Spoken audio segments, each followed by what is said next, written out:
Hello and welcome back to our channel Coursology Hub. तो Coursology hub के आपके अपने इस चैनल पर आप सभी का एक बार फिर से ज़ोरदार स्वागत है। तो दोस्तों आज जो हमारा टॉपिक है वो है मनोविज्ञान यानी कि शिक्षा मनोविज्ञान का परिचय, इंट्रोडक्शन टू एजुकेशन साइकोलॉजी। ठीक है, इस टॉपिक को चालू करने से पहले और इस वीडियो को देखने से पहले आप सभी को पता होना चाहिए कि ये जो शिक्षा मनोविज्ञान का जो परिचय जो हम टॉपिक आपके लिए लेकर के आए हैं, क्योंकि इससे पिछले वीडियो जिन साथियों ने हमारा ये पिछला वीडियो देखा होगा उन सभी को पता होगा कि हमने कहा था कि हम चैप्टर वाइज चैप्टर जो है वो टॉपिक को लेके चलेंगे और साथ में वहाँ से रिलेटेड जितने भी इम्पोर्टेंट कंसेप्ट होंगे जो कि पेपर में लगातार पूछे जाते हैं उसके ऊपर भी हम लोग डिस्कशन करेंगे। तो उसी क्रम में हम लोग एक नया वीडियो लेकर के आ गए हैं जिसका नाम है शिक्षा मनोविज्ञान का परिचय। आपके पास जो भी एजुकेशन साइकोलॉजी की बुक होगी उसके अंदर इस टॉपिक से रिलेटेड सारा डेटा होता है, लेकिन अगर इस टॉपिक को हम ओरली समझ लें और उसके बाद बुक से पढ़ लें तो हमें काफ़ी ज़्यादा फ़ायदा मिलता है। तो उसी क्रम में सबसे पहले हम ये डिस्कस करते हैं कि इस वीडियो के अंदर हम इस टॉपिक से रिलेटेड कौन कौन से जो पॉइंट्स हैं, बुलेट पॉइंट है, जिसको हम ध्यान में रख करके इस पूरे वीडियो को पढ़ेंगे और इस पूरे वीडियो को समझेंगे।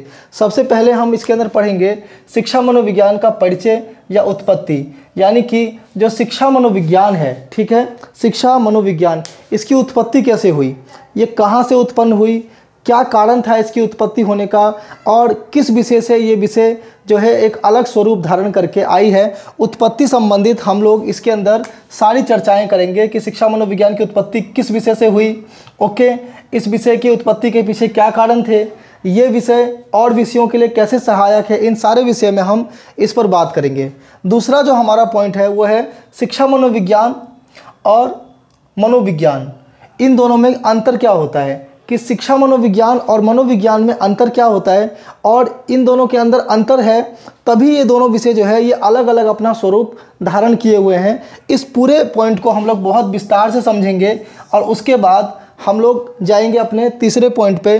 तीसरा पॉइंट है हमारा आत्मा से व्यवहार की यात्रा, यानी कि शिक्षा मनोविज्ञान, आपको पता है जिन लोगों ने भी थोड़ा बहुत साइकोलॉजी पढ़ा है या जो हमारे बीएड के साथ ही अभी बीएड कर रहे हैं उनको पता है कि जो शिक्षा मनोविज्ञान है उसने अपना सर्वप्रथम जो रूप धारण किया था वो किया था आत्मा का, और आत्मा से उसके बाद वो कार्य की तरफ गया, कार्य के बाद वो व्यवहार की तरफ गया। इस प्रकार से अंतिम यात्रा में उसने अपने व्यवहार का रूप धारण किया। इस मुद्दे को भी हम लोग बहुत डिटेल से और बहुत ध्यान से हम लोग समझेंगे दोस्तों। उसके बाद हमारा जो चौथा पॉइंट है वह है संपूर्ण विश्लेषण, यानी कि इस पाठ के अंदर जो भी महत्वपूर्ण विषय हैं, जो भी महत्वपूर्ण बातें हैं जो कि आपको जाननी चाहिए, उसका संपूर्ण विश्लेषण हम लोग इसके अंदर करने वाले हैं। और हमारा पांचवा होगा कार्यक्षेत्र, उसके बाद इसका इतिहास और उसके अलावा परिचय संबंधित जो हमारे प्रश्न होंगे कि शिक्षा मनोविज्ञान का जो परिचय संबंधित, यानी कि जो पहला लेसन है उससे संबंधित जो भी महत्वपूर्ण डेटा होगा, जो भी महत्वपूर्ण फैक्ट होगा जिससे कि क्वेश्चन बनते हैं एग्जाम में, सीटेट में, स्टेट टेट में, टीचिंग एग्जाम में या एप्टीट्यूड, जितने भी हमारे टीचिंग एप्टीट्यूड से रिलेटेड जो पेपर होते हैं उनके अंदर जहाँ पर भी इस टॉपिक से रिलेटेड क्वेश्चन पूछा जाता है उन सारे एस्पेक्ट को हम लोग कवर करेंगे। तो जिन साथियों ने भी हमारे चैनल को अभी तक लाइक नहीं किया है वो हमारे वीडियो को फटाफट से लाइक कर दीजिए, चैनल को सब्सक्राइब कर लीजिए और बेल आइकन को दबाना बिल्कुल ना भूलें ताकि हमारी हर लेटेस्ट वीडियो की नोटिफिकेशन आपको टाइम पर मिलती रहे। तो चलिए ज़्यादा देर ना करते हुए अब हम लोग इस वीडियो को स्टार्ट करते हैं और एक एक पॉइंट को ध्यान में रखते हुए, एक एक कंसेप्ट को ध्यान में रखते हुए, ताकि एक भी पॉइंट छूटे नहीं। और मेरी गारंटी है कि जब आप ये पूरा वीडियो देख लेंगे तो इस चैप्टर को आप बहुत अच्छे तरीके से समझ चुके होंगे। वीडियो थोड़ा लंबा ज़रूर हो सकता है, थोड़ी कम टेक्नोलॉजी वाला ज़रूर हो सकता है, लेकिन कंटेंट की और कंटेंट क्वालिटी की इसके अंदर कोई कमी नहीं होगी। आई होप सो कि आपको हमारे वीडियो पसंद आ रहे होंगे। तो चलिए स्टार्ट करते हैं शिक्षा मनोविज्ञान का परिचय। तो दोस्तों यहाँ पर हम सबसे पहले जो डिस्कस करेंगे जिस पॉइंट को, उसका नाम है उत्पत्ति। ठीक है, क्या है उत्पत्ति, यानी कि इंट्रोडक्शन।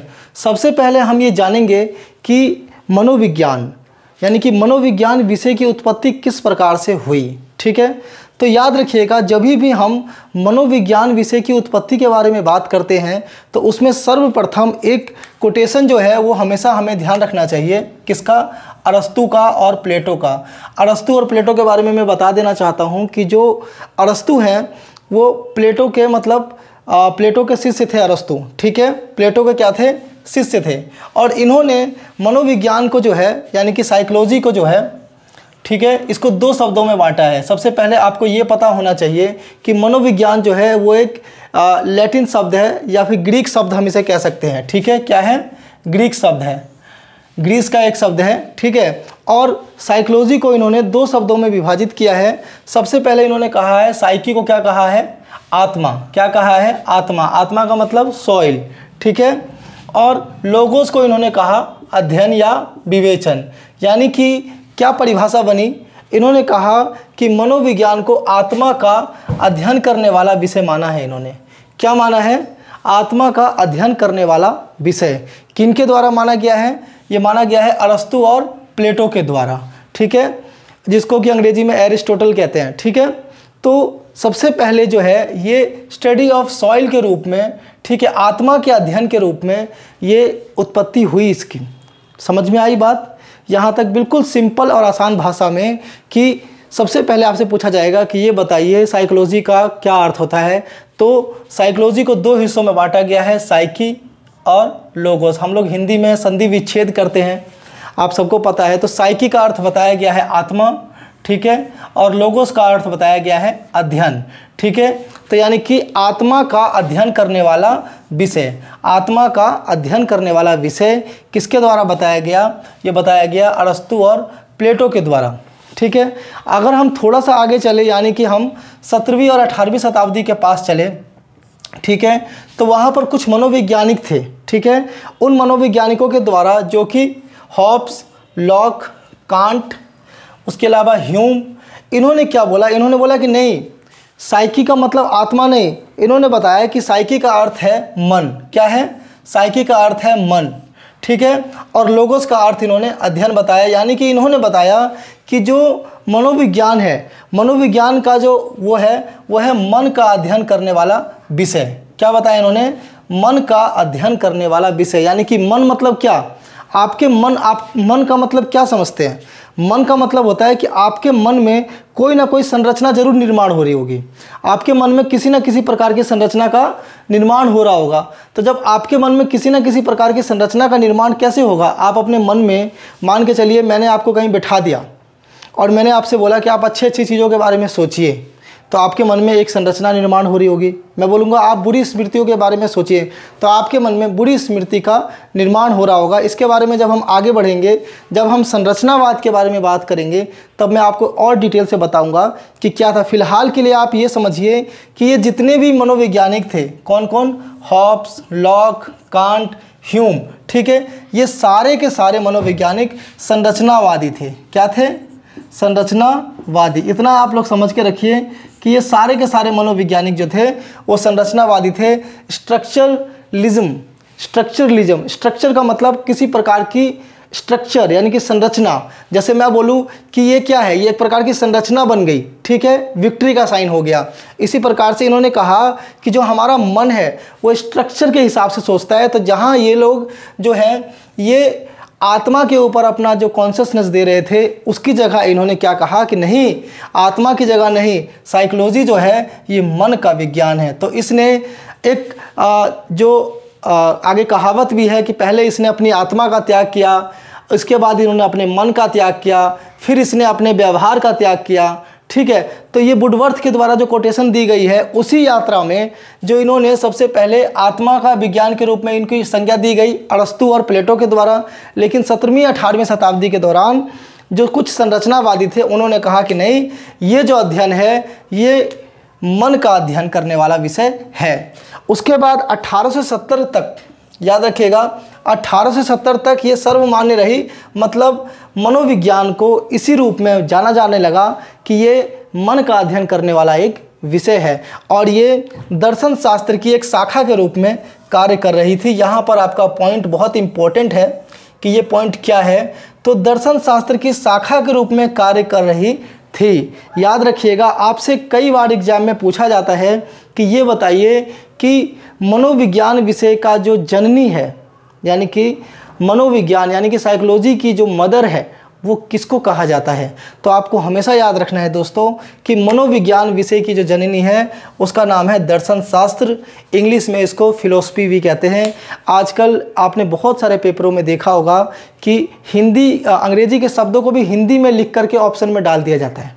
ठीक है, लिखा होता है हिंदी में लेकिन उसकी जो मीनिंग है, जैसे मान लीजिए फिलॉसफी लिख देंगे हिंदी में और ऑप्शन में डाल देंगे, तो कम से कम आप जितने भी हिंदी मीडियम वाले स्टूडेंट हैं उन सभी को इंग्लिश में कम से कम उनको बेसिक जितने शब्द हैं वो पता होने चाहिए, नहीं तो ऑप्शंस आपको आते हुए भी ऑप्शन आप वहाँ पर गलत करके आएंगे, याद रखिएगा। तो यहाँ पर हमने किन किन पॉइंट की बात करी? सबसे पहले पॉइंट की बात करी हमने कि साइकोलॉजी का अर्थ है आत्मा तथा अध्ययन का विज्ञान।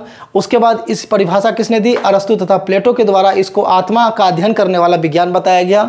उसके बाद 17वीं 18वीं शताब्दी के अंदर हॉब्स, लॉक, कांट और ह्यूम, ठीक है, ये कौन थे? ये थे संरचनावादी, स्ट्रक्चरलिज्म, ठीक है, स्ट्रक्चरलिज्म के समर्थक थे ये लोग, संरचनावादी थे। इन्होंने कहा कि नहीं, ये आत्मा का विज्ञान नहीं, मन का विज्ञान है, यानी कि मन का अध्ययन करने वाला विज्ञान है। और ये दर्शन शास्त्र की एक शाखा के रूप में कार्य कर रही थी। क्या? 1870 तक शिक्षा मनोविज्ञान, ठीक है। उसके बाद इसने क्या किया? जैसे ही विलियम वुंट ने अपनी लैब इस्टेब्लिश कर दी लिप्जिग विश्वविद्यालय के अंदर, ठीक है, तो शिक्षा मनोविज्ञान ने अपना एक स्वतंत्र रूप जो है वो धारण कर लिया। चलिए उन विषयों के ऊपर हम लोग एक एक पॉइंट करके बात करते हैं। उससे पहले आप याद रखिएगा कि इन पॉइंट से आपके क्वेश्चन बन सकते हैं। आपसे साइकोलॉजी का वो पूछ लेगा कि साइकी का क्या अर्थ है, लोगोस का क्या अर्थ है, आत्मा का अध्ययन करने वाला विज्ञान किसके द्वारा बताया गया, ये क्वेश्चन पूछ सकता है। वो पूछ सकता है कि निम्नलिखित में से इसमें से आपको एक ऑप्शन दे देगा, जैसे वो हॉब्स दे देगा, लॉक दे देगा, उसके बाद आपको ह्यूम दे देगा और एक ऑप्शन और दे देगा और पूछेगा कि निम्नलिखित में से कौन संरचनावादी नहीं है, ठीक है। या फिर आपको दे देगा 3 ऑप्शन व्यवहारवादियों का और पूछेगा कि निम्नलिखित में से कौन संरचनावादी है, याद रखिएगा। और उसके बाद ये भी पूछ सकता है कि बताइए कि मनोविज्ञान को मन का अध्ययन करने वाला विज्ञान किन मनोवैज्ञानिकों के द्वारा बताया गया? तो संरचनावादियों के द्वारा बताया गया। आई होप सो कि यहाँ तक आपको समझ में आया होगा। तो चलिए हम लोग आगे इस चैप्टर को और समझते हैं। तो चलिए दोस्तों आगे बढ़ते हैं। तो 1889 में सबसे पहले हम लोग बात करेंगे संरचनावादियों की। किसकी बात करेंगे? संरचनावादियों की। जब मैं स्कूल्स ऑफ साइकोलॉजी पढ़ाऊंगा तो मैं इन सारे टॉपिक को संरचनावादी, प्रकारवादी, उसके बाद में व्यवहारवादी, उसके बाद में आपका जो है नैतिकवादी, ठीक है, नैतिकतावादी, इन सारे स्कूल्स को, जितने भी प्रकार के स्कूल्स हैं उन सबको डिटेल से बताऊंगा। फिलहाल हम लोग इस टॉपिक को समझने की कोशिश करते हैं। संरचनावादी, सबसे पहले आपको ये समझना चाहिए कि संरचना का मतलब क्या होता है, ठीक है। सबसे पहले संरचना, जैसे मान लीजिए मैंने ये बनाया, ये क्या है? ये एक प्रकार का स्ट्रक्चर है, ठीक है, जिसको कि हम लोग स्ट्रक्चरलिज्म भी कहते हैं। स्ट्रक्चरिस्ट जो कि संरचनावाद के समर्थक होते हैं, जिसमें मैंने संरचनावाद के समर्थक में मैंने आपको बताया था कि ह्यूम, कांट, ठीक है। और उसके अलावा इस स्कूल के जो प्रमुख समर्थक थे उनका नाम था, जिसने इस स्कूल की स्थापना करी थी, उनका नाम था विलियम वुंट। क्या नाम था? William Wundt. संरचनावाद का अर्थ क्या होता है? संरचनावाद का अर्थ अगर हम आसान भाषा में समझें तो हमारे मस्तिष्क में बनने वाली किसी भी प्रकार की संरचना, ठीक है। हमारे मस्तिष्क में किसी भी प्रकार की कैसी संरचना बन सकती है? जब आप किसी भी घटना के बारे में, जैसे मान लीजिए मैं आपको उदाहरण के तौर पे बोलता हूँ कि आप कुर्सी पर बैठ करके और मैंने आपको कहा कि आप अपने गाँव के बारे में सोचिए, तो आप अपने गांव के बारे में सारी अच्छी बुरी हर प्रकार की स्मृतियों के बारे में सोचेंगे। और फिर मैंने आपसे पूछा कि बताइए आपके मन में आपके गांव के बारे में क्या क्या भाव आए, तो आपने अगर अच्छा बताया तो आपके मन में अच्छी संरचना का निर्माण हो रहा है, यानी कि आपके गांव के प्रति जो अनुभूतियां हैं, जिसको हमने मेंटल एक्टिविटी और मेंटल कॉन्शियस एक्सपीरियंस के बारे में बताया है, वो अच्छी है। अगर आपके मन में बुरी अनुभूतियाँ का निर्माण हो रहा है तो आपके मन में बुरी अनुभूतियाँ हैं, ठीक है। तो अभी तक मैंने आपको बताया था कि प्लेटो और अरस्तु के द्वारा मनोविज्ञान को आत्मा का मनोविज्ञान बताया गया था। उसके बाद मैंने आपको बताया कि ह्यूम, कांट 18वीं 17वीं शताब्दी के अंदर जो है इन मनोवैज्ञानिकों ने आत्मा के मनोविज्ञान को हटा करके इसको कहा कि नहीं जी, ये आत्मा का मनोविज्ञान नहीं है, ये तो मन का मनोविज्ञान है, ठीक है। किसका मनोविज्ञान है? मन का मनोविज्ञान है। उसके बाद इसके अंदर कुछ वैज्ञानिक दौर प्रारंभ हुए, क्योंकि शिक्षा मनोविज्ञान जो कि दर्शन शास्त्र की एक शाखा के रूप में कार्य कर रही थी, इसका खुद का एक कोई स्वतंत्र जो आधार नहीं था। नंबर दूसरी तरफ इसका कोई वैज्ञानिक आधार नहीं था। क्यों? क्योंकि आत्मा की संज्ञा जो है हर मनोवैज्ञानिकों ने अलग अलग दी। उन्होंने कहा कि आत्मा को आप वैज्ञानिक तौर पर स्पष्ट कैसे करेंगे। कुछ ने कहा कि आत्मा जो है वो श्वसन क्रिया है, जब इंसान श्वसन क्रिया करना बंद कर देता है तो उसकी आत्मा निकल जाती है और वो मर जाता है। किसी ने कहा कि आत्मा जो है मनुष्य के अंदर उसका खून है, जब मनुष्य मर जाता है, खून सूख जाता है तो आत्मा कार्य करना बंद कर देती है। तो इसका कोई वैज्ञानिक आधार जो था वो नहीं मिल रहा था। उन्होंने कहा कि मन जो है, मन आधार है किसका? मनोविज्ञान का। लेकिन मन को आप कैसे रिकॉग्नाइज करेंगे? मन जो है आपके मन में क्या है, मन को कैसे आप किसी कैटेगराइज में रखेंगे? हम कहते भी हैं कि मन चंचल है जो कभी एक जगह नहीं रुकता। जब हम सोए भी रहते हैं तभी भी हमारा मन हवाइयाँ करता रहता है। तो दोस्तों, संरचनावादियों में जो इसके प्रमुख विलियम वुंट और उनके शिष्य टिचनर थे।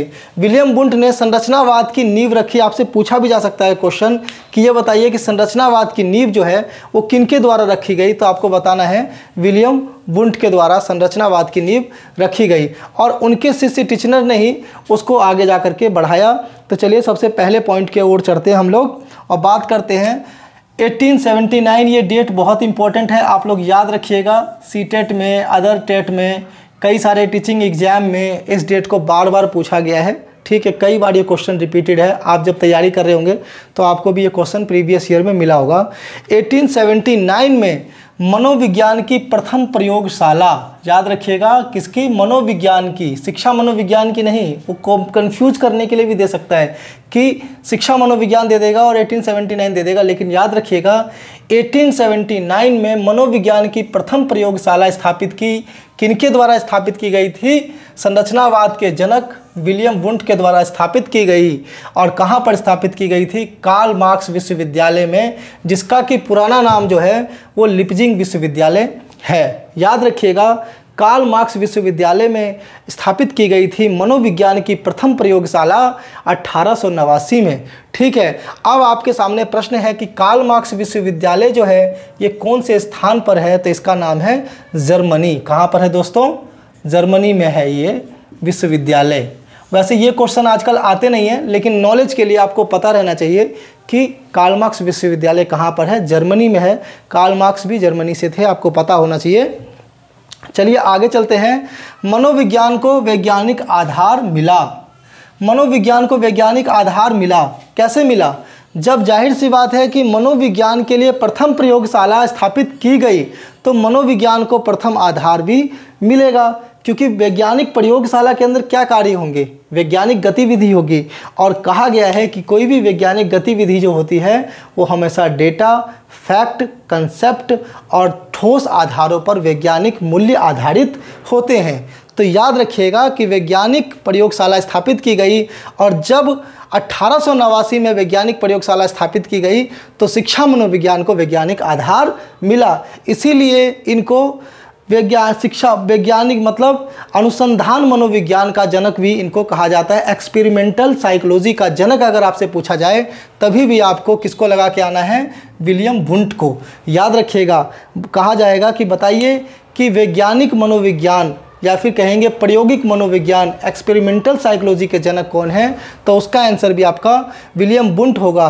क्यों होगा विलियम वुंट? इसका सबसे बड़ा कारण है कि इन्होंने, यही वो बंदा था, यही वो व्यक्ति थे जिन्होंने क्या किया था? अपनी प्रथम प्रयोगशाला स्थापित करी और शिक्षा मनोविज्ञान को वैज्ञानिक आधार प्रदान किया। अब हुआ क्या? जब लैब इस्टेब्लिश हो गई उसके बाद क्या कार्य हुआ? तो दोस्तों उसके बाद ये कार्य हुआ कि मनोविज्ञान को आत्मा और मन से हटा करके मानसिक संक्रिया, यानी कि जिसको हम लोग कहते हैं मेंटल एक्टिविटी या चेतन अनुक्रिया हो गई, कॉन्शियस एक्सपीरियंस हो गया।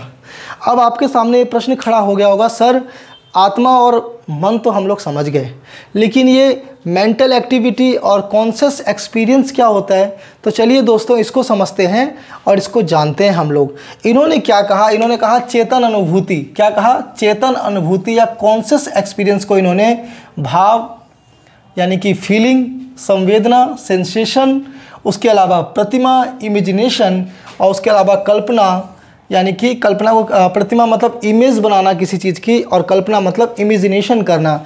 इन 4 भागों में बांटा और इसको क्या कहा गया? इसको कहा गया मानसिक संक्रिया। क्या कहा गया? मानसिक संक्रिया या मेंटल एक्टिविटी कहा गया।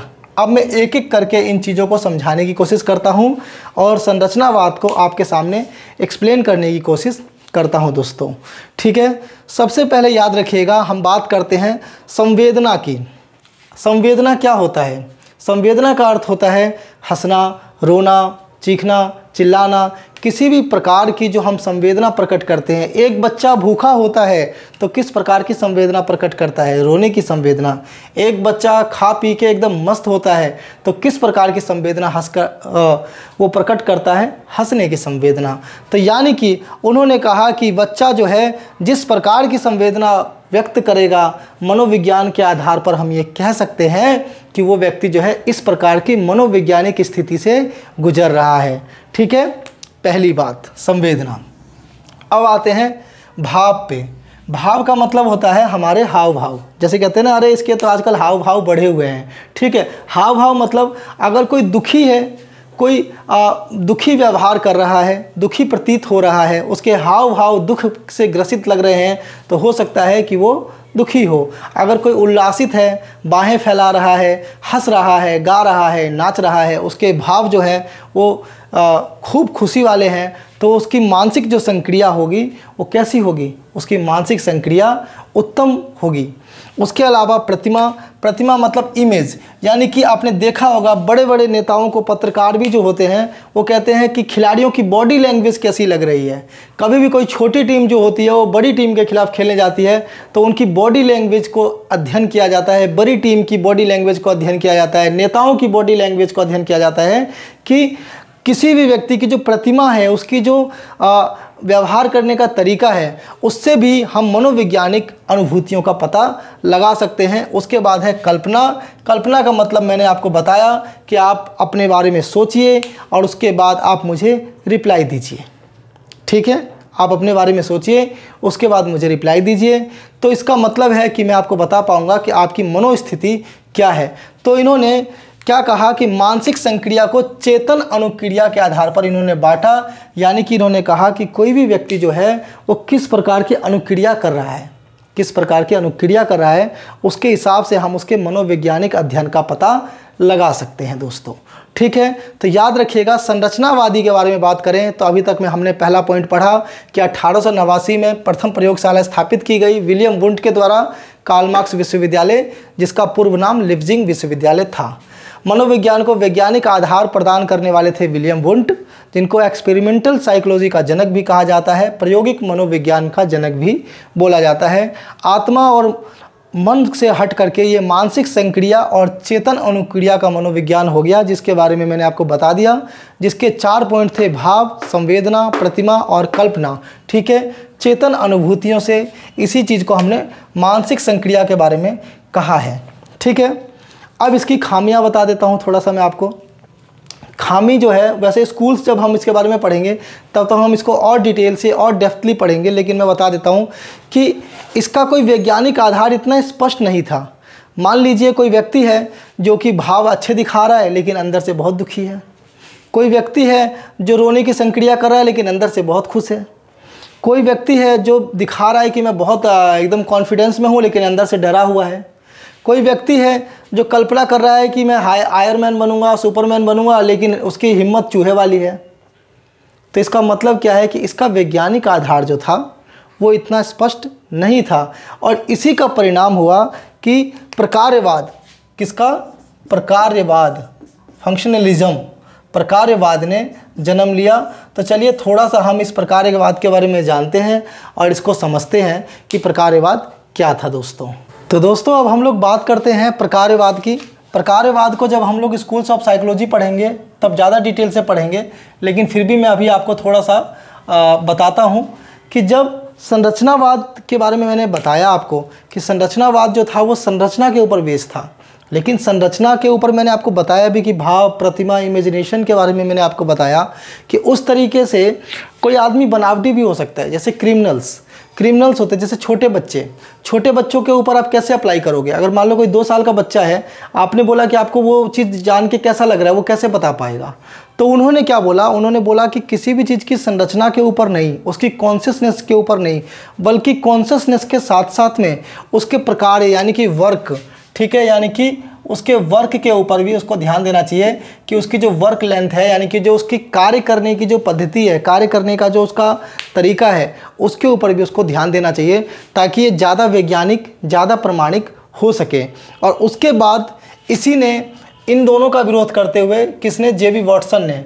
इन्होंने, विलियम जेम्स ने जो है वुंड का विरोध किया। आपको पता होना चाहिए कि यही विलियम जेम्स है जिनको अमेरिकन साइकोलॉजी का जनक भी कहा जाता है। याद रखिएगा, क्या कहा जाता है?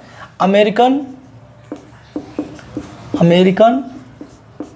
साइकोलॉजी का, अमेरिकन मनोविज्ञान का, अमेरिकन मनोविज्ञान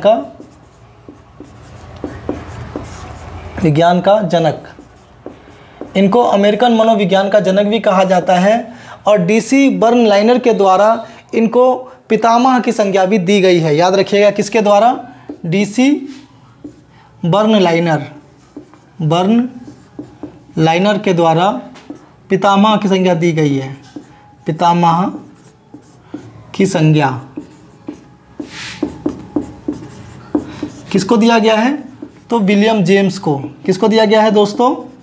विलियम जेम्स को दिया गया है। ये क्वेश्चन पूछा जाता है एग्जाम में, कई बार आया है कि ये बताइए कि विलियम जेम्स जो है वो ऑप्शन दे देगा कि अमेरिकन साइकोलॉजी के जनक के रूप में किसको जाना जाता है? तो प्रकारवाद के जो जनक हैं विलियम जेम्स, क्योंकि इनका ज़्यादातर जो काम था वो अमेरिका के अंदर ही था, इसीलिए इनको अमेरिकन साइकोलॉजी का जनक भी कहा जाता है। दूसरा, डीसी बर्नलाइनर जो कि एक महिला साइकोलॉजिस्ट थी, इनके द्वारा इनको पितामह की संज्ञा दी जाती है। ठीक है, तो इन दोनों के विरोध में फिर व्यवहारवाद आया और जेबी वॉटसन ने कहा कि नहीं, किसी का फंक्शन, अगर मान लीजिए कोई बंदा है जिसको इमेज, तो इन्होंने बता ही दिया कि इमेज को तो इन्होंने डिनाई कर ही दिया, प्लस में उन्होंने कहा क्या पता वो बनावटी फंक्शन कर रहा हो। ठीक है, बनावटी फंक्शन अगर कर रहा होगा तब कैसे हम मान लेंगे कि हाँ वो चीज़ जो है बंदा है उसका रियल फंक्शनलिज्म है। यानी कि उन्होंने कहा कि व्यवहारवाद, उन्होंने कहा कि किसी भी व्यक्ति का जो व्यवहार है उसका उन्होंने उदाहरण दिया। चाहे तो आप सक्रियता के साथ उसके व्यवहार का अध्ययन कीजिए, जैसे कि इंटरव्यू वगैरह लेकर के, साक्षात्कार वगैरह के माध्यम से, या फिर आप उसका जो छुप करके उसके व्यवहार का अध्ययन कीजिए, क्योंकि कोई भी व्यक्ति कितनी देर तक अपना बनावटी व्यवहार धारण किए रहेगा, कभी ना कभी तो वो अपने असली चेहरे में आएगा। तो इन्होंने व्यवहारवाद की संज्ञा दी। जब हम लोग स्कूल्स ऑफ साइकोलॉजी पढ़ेंगे तब हम लोग प्रकारवाद को और व्यवहारवाद को, यानी कि फंक्शनलिज्म को, ठीक है, और बिहेवियरलिज्म को, दोनों को हम लोग बहुत डिटेल से पढ़ेंगे, और हम लोग संरचनावाद को भी बहुत डिटेल से पढ़ेंगे। अब आगे चलते हैं हम लोग कि एक बात और याद रखिएगा कि व्यवहारवाद के अंदर व्हाट, वाई और हाउ, क्या, क्यों और कैसे जो है इसके बारे में बताया गया है। ठीक है, व्यवहारवाद के बारे में क्या बताया गया है? क्या, क्यों और कैसे के बारे में बताया गया है। इसके बारे में प्रश्न किया गया है कि कोई भी व्यवहार, क्या व्यवहार होता है, क्यों व्यवहार होता है और कैसे व्यवहार होता है, ये बताया गया है। क्वेश्चन भी पूछा जाता है कि बताइए क्या, क्यों और कैसे जैसे सवाल कौन से स्कूल्स में पूछे जाते हैं, कौन से जो मनोविज्ञान का स्कूल है, ठीक है, उसमें पूछे जाते हैं। तो व्यवहारवाद के अंदर क्या, क्यों और कैसे जैसे सवाल पूछे जाते हैं।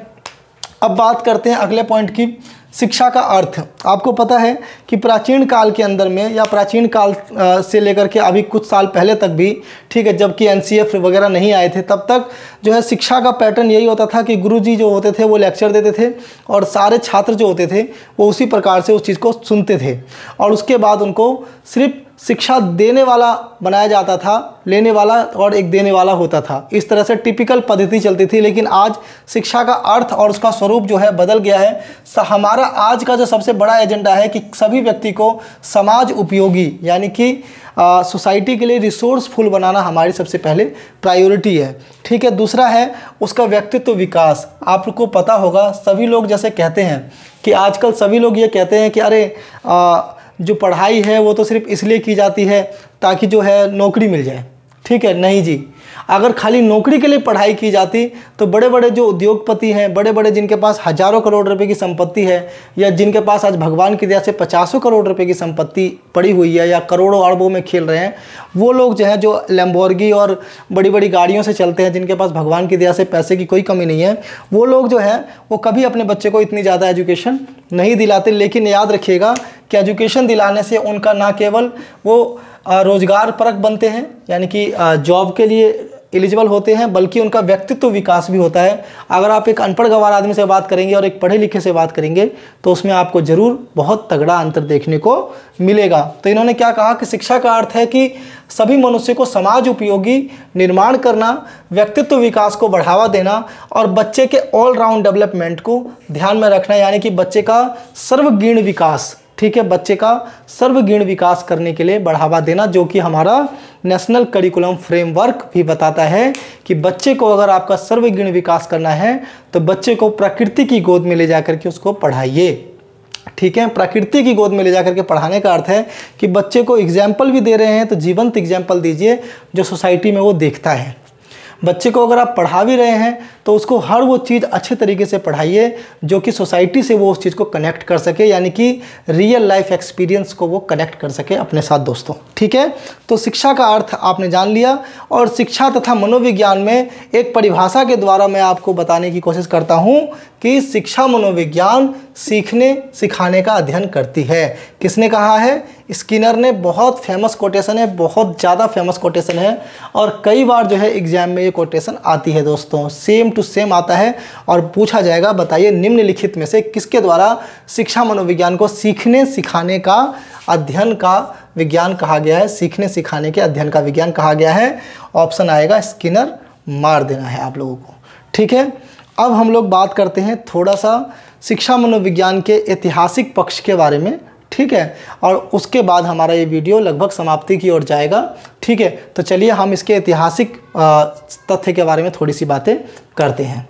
तो चलिए दोस्तों आगे बात करते हैं हम लोग ऐतिहासिक पक्ष के बारे में। ठीक है, ऐतिहासिक पक्ष के बारे में अगर हम लोग बात करें तो सबसे पहले याद रखिएगा कि मनोविज्ञान के विकास में जो सबसे ज़्यादा महत्वपूर्ण योगदान किसी ने दिया था तो उसका नाम था ग्रीक दार्शनिकों के द्वारा जो है इसमें सबसे महत्वपूर्ण योगदान जो है वो दिया गया था। इसीलिए जो है मनोविज्ञान को दर्शन शास्त्र से जन्म लेने वाला विषय भी कहा जाता है, क्योंकि सबसे ज़्यादा जो योगदान था वो ग्रीक दार्शनिकों के द्वारा दिया गया था। और उसमें मैंने आपको बताया भी था पहले भी कि डेमोक्रिटस, ठीक है, डेमोक्रिटस एक ऐसे व्यक्ति थे, पहले ग्रीक दार्शनिक थे जिन्होंने घरेलू शिक्षा पर बल दिया था। उन्होंने कहा था कि अगर किसी व्यक्ति को सर्वगुण विकास करना है या पूर्ण रूप से शिक्षित करना है तो उसको घरेलू शिक्षा पर बल देना जरूरी है। कि बच्चा विद्यालय आ रहा है पढ़ने के लिए, लेकिन विद्यालय में कितना भी पढ़ ले, लेकिन उसको ज़्यादा समय जो है वो घर पे व्यतीत करना है, और उसका घर का माहौल अगर सही नहीं है, घर पे उसको शिक्षा जो है पूर्ण रूप से नहीं मिल रही है, ठीक है, तो वो अच्छी तरह से जो है परिपक्व नहीं हो पाएगा। तो यानी कि डेमोक्रिटस ने सबसे पहले बच्चे की घरेलू शिक्षा के ऊपर बल देने की बात कही थी। आगे चलते हैं, अगला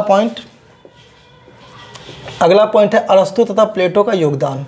मैंने आपको बताया पहले भी कि अरस्तु ही और प्लेटो ऐसे व्यक्ति थे जिन्होंने साइकोलॉजी को दो शब्दों में बांटकर आत्मा का मनोविज्ञान, आत्मा का अध्ययन करने वाला विषय बताया। ठीक है, जो कि बाद में मन का अध्ययन करने वाला विषय बना, फिर कार्य का अध्ययन करने वाला विषय बना, फिर व्यवहार का अध्ययन करने वाले विषय के रूप में आज भी विद्यमान है। ठीक है, तो अरस्तु और प्लेटो के योगदान के तौर पर हम कह सकते हैं कि ये पहले ऐसे व्यक्ति थे जिन्होंने प्रयास किया मनोविज्ञान को एक विषय के रूप में आगे बढ़ाने को लेकर के। ठीक है दोस्तों, उसके बाद हम बात करते हैं रूसो की। ठीक है, रूसो की एक पुस्तक है, ठीक है, याद रखिएगा, इमाइल, बहुत फेमस पुस्तक है जिसमें इन्होंने ह्यूमन डेवलपमेंट के कुछ स्टेजेस के बारे में बताया है। ठीक है, मानव विकास की यात्राओं के बारे में बताया है कि मानव को विकास में कौन कौन सी, यानी कि वो कौन से स्टेज पे कौन से माइलस्टोन को प्राप्त करता है, उस पुस्तक के अंदर इन्होंने चर्चा किया है, जिस पुस्तक का नाम इमाइल है। ठीक है, और इन्होंने क्या बताया, इन्होंने बताया कि बच्चे को उस क्षेत्र में आगे बढ़ाना चाहिए, बच्चे को उस क्षेत्र में आगे बढ़ाना चाहिए जिस क्षेत्र में उसका इंटरेस्ट है। ठीक है, जिस क्षेत्र में वो इंटरेस्ट लेता है, अगर उस क्षेत्र में उसको आगे बढ़ाया जाएगा तो बच्चा जो है वो बहुत अच्छे तरीके से जो है वो ग्रोथ कर सकता है, बन सकता है। ठीक है, उसके बाद बात करते हैं शिक्षा का औपचारिक अनुशासन सिद्धांत क्या होता है? Theory of formal discipline education. Formal discipline education का मतलब मैं आपको सिंपल और आसान भाषा में समझाता हूँ। इनका कहना था कि अगर मान लीजिए कोई बच्चा अगर मैथ जानता है, उसकी मैथ अच्छी है, तो ये माना जाता है कि उसकी लॉजिकल पावर अच्छी है, उसकी कैलकुलेशन अच्छी है, उसकी मेमोरी अच्छी है, उसको फॉर्मूलेज अच्छे याद हैं। तो ये कहते हैं कि अगर किसी की मैथ अच्छी है तो उसकी हिस्ट्री भी अच्छी हो सकती है, उसकी इकोनॉमिक्स भी अच्छी हो सकती है, उसका ड्राइंग भी अच्छा हो सकता है, ठीक है, उसका वो इंटेलिजेंट भी हो सकता है, ठीक है, उसका हर क्षेत्र जो होगा वो मजबूत होगा, उसका हर क्षेत्र मजबूत होगा। यानी कि theory of formal discipline of education, यानी कि कहा कि अगर कोई कठिन विषय सीख सकता है, कोई बच्चा अगर कोई कठिन विषय सीख सकता है तो वो सारे विषयों को सीख सकता है। कहने का मतलब है जो इंजीनियरिंग और डॉक्टरी की पढ़ाई कर सकते हैं वो सारे विषय की पढ़ाई कर सकते हैं, ठीक है। बाद में इसकी आलोचना भी हुई, कई सारे मनोवैज्ञानिकों ने इसको आलोचना भी करी और इसको नहीं माना, लेकिन उसके बारे में हम आगे बात करेंगे। तो एक मॉडल निकल के आया एजुकेशन का, इसने भी मनोविज्ञान में अपना रूप धारण किया और उन्होंने बताया कि औपचारिक अनुशासन सिद्धांत के अनुसार कि व्यक्ति को शुरू में ही कठिन विषय जैसे कि गणित, लैटिन, चाइनीज़ लैंग्वेज, इस तरह की कठिन विषय पढ़ा देने चाहिए, जिससे कि उसका माइंड इतना ज़्यादा ब्रिलियंट हो जाए कि वो आसान विषयों को आसानी से ही सीख सके, ठीक है दोस्तों। उसके बाद आते हैं पेस्टोलॉजी के योगदान के ऊपर। पेस्टोलॉजी ने क्या कहा? उन्होंने कहा कि किसी भी व्यक्ति की क्षमता को जगाना चाहिए, विकसित करना चाहिए, ठीक है। व्यक्ति की क्षमता को जगाओ और विकसित करो। कहने का मतलब है कि अगर कोई बंदा हट्टा कट्टा ठीक ठाक है, फिजिकली बहुत बढ़िया है, तो हो सकता है कि वो एक अच्छा एथलीट बन जाए, तो उसकी क्षमता को उस तरफ भेजना चाहिए। अगर किसी की कैलकुलेशन बहुत अच्छी है तो हो सकता है वो डॉक्टर, साइंटिस्ट या इंजीनियर बन जाए, तो उसकी क्षमता को उस तरफ ले जाना चाहिए। यानी कि क्षमता को जगाने के ऊपर इन्होंने जोर दिया और उसकी क्षमता को विकसित करके संसाधन के रूप में इस्तेमाल करने के ऊपर इन्होंने जोर दिया। हार्वर्ड के योगदान के बारे में बताता हूँ कि हार्वर्ड जो थे ये पहले मनोवैज्ञानिक थे जो हमने विलियम वुंट के बारे में बात करी है।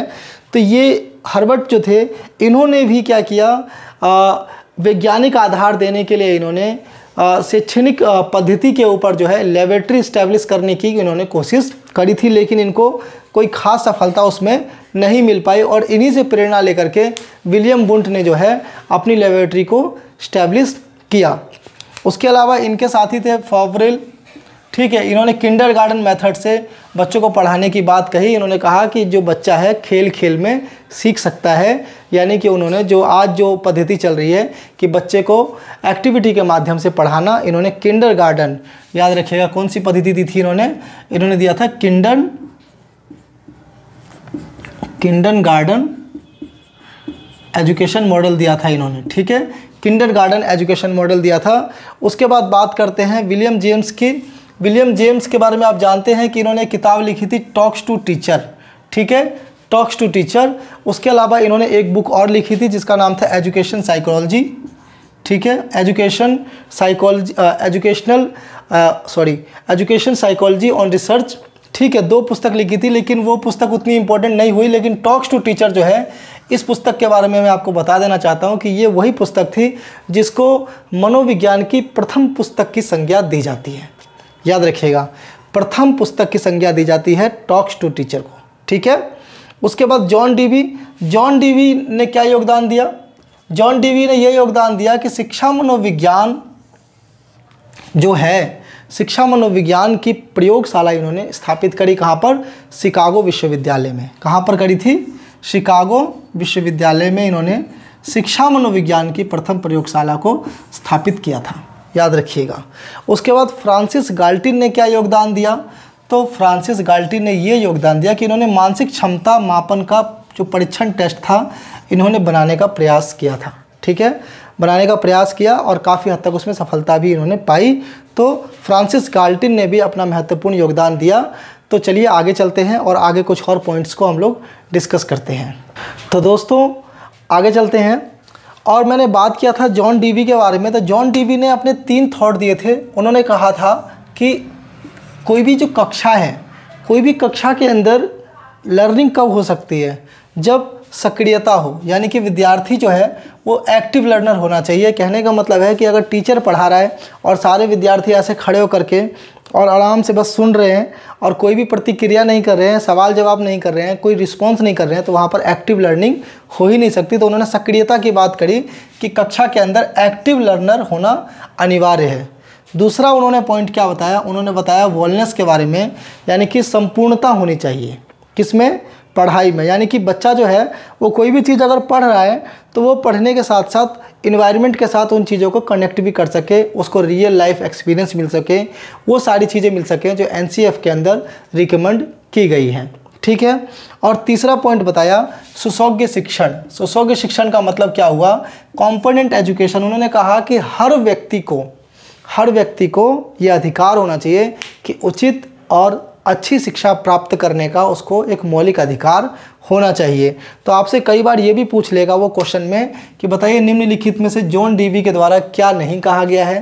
ठीक है, ये 2 ऑप्शन दे देगा या 3 में से कोई एक गलत कर देगा और 3 ऐसे सेम कर देगा। ठीक है, या फिर वो क्या करेगा, 4 में से 3 ऑप्शन गलत देगा और कोई 1 डाल देगा और आपसे पूछेगा कि बताइए इसमें से।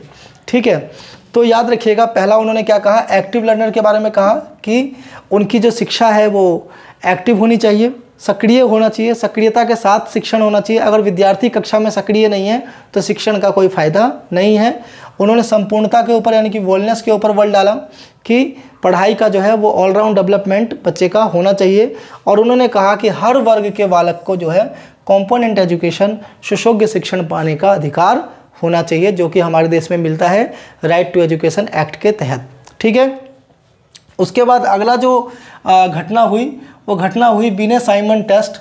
ठीक है, बिने ने जो है वो 1905 में बिने साइमन स्केल बनाया, जिसको बाद में कैटल के द्वारा जो है, ठीक है, जिसको बाद में कैटल के द्वारा और कोशिश किया गया इसको विकसित करने का। ठीक है, इसको बनाया गया, लेकिन इस टेस्ट के विरोध में जो है वो थॉर्नडाइक महोदय ने अपना टेस्ट, जिसको कि हम लोग CABD टेस्ट भी कहते हैं, इसमें कई बार क्वेश्चन भी पूछ लिया जाता है कि बताइए CABD का फुल फॉर्म क्या होता है। तो C फॉर कंप्लीशन, इसको हम लोग हिंदी में संपूर्णता कहते हैं। ठीक है, संपूर्णता। A for arithmetic reasoning, V for vocabulary और D फॉर डायरेक्शन। ठीक है, ये कहा जाता है, अक्सर ये क्वेश्चन पूछा गया है पेपर के अंदर। उसमें आपको दे देगा CABD करके और बोलेगा बताइए A का क्या मतलब है, V का क्या मतलब है, D का क्या मतलब है, C का क्या मतलब है। तो आपको पता होना चाहिए कि CABD का मतलब होता है C for completion, A for arithmetic, V for vocabulary और D फॉर डायरेक्शन, यानी कि संपूर्णता, उसके बाद तर्क शक्ति, ठीक है, उसके बाद जो है शब्दकोश, उसके अलावा दिशा ज्ञान। ठीक, उसके बाद बात करते हैं स्किनर ने क्या कहा था। स्किनर ने कहा कि सक्रियता, क्या कहा, सक्रियता, यही सक्रिय विद्यार्थी। उन्होंने कहा कि अगर किसी भी व्यक्ति को कोई कार्य करना है तो वो उसके प्रति सक्रियता होना अनिवार्य है। उसके बाद ब्लूम टैक्सोनॉमी, ब्लूम के द्वारा जो है ब्लूम टैक्सोनॉमी दिया गया, जिसके अंदर 3 स्टेज हैं। तो अभी हमने इंट्रोडक्शन के माध्यम से आपको ये बताने की कोशिश करी कि जो शिक्षा मनोविज्ञान है इसके अंदर क्या क्या घटनाएं हुई। ठीक है, उसके बाद अब जैसे हम लोग स्कूल्स ऑफ साइकोलॉजी पढ़ेंगे, जिसके अंदर हम लोग संरचनावाद, प्रकारवाद, व्यवहारवाद, उसके बाद जो मॉरल जो है हमारा नैतिकवाद। ठीक है, इन तमाम चीज़ों को हम लोग डिटेल से और एक एक चीज़ को टारगेट करके और बहुत डिटेल से, बहुत आराम से पढ़ेंगे। ठीक है, आज मैंने आपको एक इंट्रोडक्शन के माध्यम से पढ़ाया। उसके अलावा अगर मैं बात करूं कि शिक्षा मनोविज्ञान का जो है वो शिक्षा मनोविज्ञान का उद्देश्य क्या है, तो शिक्षा मनोविज्ञान का उद्देश्य अगर बात करें तो शिक्षा मनोविज्ञान का सबसे पहला उद्देश्य है शिक्षकों की सहायता करना। किस चीज़ के लिए? ताकि वो बच्चों की मनोवैज्ञानिक स्थिति को समझ के पाठ्यक्रम पढ़ा सके। छात्रों की सहायता करना ताकि छात्रों की मनोवैज्ञानिक स्थिति के हिसाब से उनका सिलेबस डिजाइन हो सके। ठीक है, पाठ्यक्रम निर्माण में मनोवैज्ञानिक स्थिति का सहायता करना ताकि वो इन्वायरमेंट के साथ कनेक्ट होकर के उसको पढ़ाया जा सके। ठीक है, इसके अलावा अगर हम देखें तो उनको उचित व्यावसायिक निर्देशन प्रदान करना ताकि छात्रों को उचित व्यावसायिक निर्देशन जो है वो प्रदान किया जा सके। उचित अध्यापन प्रस्तुत करना। ठीक है, उसके अलावा अगर बात करें कि स्कूल के अधिकारी प्रशासकों की मदद करना ठीक है। इस प्रकार से अगर हम देखें तो शिक्षा मनोविज्ञान का जो एक कार्य है या मनोविज्ञान का जो कार्य है वो कार्य है कि किसी भी कार्यालय के अंदर या किसी भी इंस्टीट्यूशन के अंदर जो है वो उसकी सहायता करना, उसको और बेहतर और निर्माण करना। आई होप सो कि आपको आज का सेशन जो है वो बहुत अच्छा लगा होगा और आपको पसंद आया होगा आज का सेशन, और सारी चीज़ें जो हैं वो बराबर समझ में आई होंगी। अगर आपको हमारा सेशन अच्छा लगा है, ठीक है, तो कि हम आगे भी और वीडियो लेकर के आएंगे। अभी हमें स्कूल्स ऑफ साइकोलॉजी का वीडियो लेकर के आना है, उसके अलावा हम अभी जो है मेथड ऑफ साइकोलॉजी का वीडियो भी लेकर के आएंगे।